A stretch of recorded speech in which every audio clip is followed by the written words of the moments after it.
ভাইয়া আপনার দুই দাঁতের মাঝে ক্যাভিটি তৈরি হয়েছে, এই জন্য পেইন করছে। আমি আপনাকে দেখিয়ে দিচ্ছি, তাহলে আপনি বুঝতে পারবেন যে আপনার কি সমস্যা। ঠিক আছে।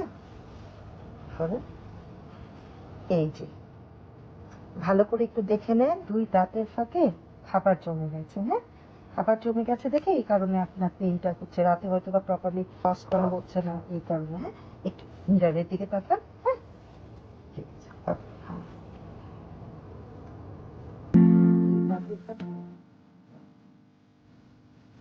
মিরারের দিকে তাকান। হ্যাঁ, আপনার মিরারটা আমার এখানে।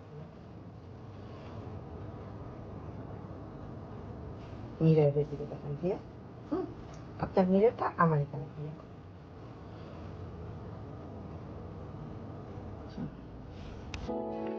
পেশেন্টকে বুঝিয়ে শুনিয়ে কাজ শুরু করার পর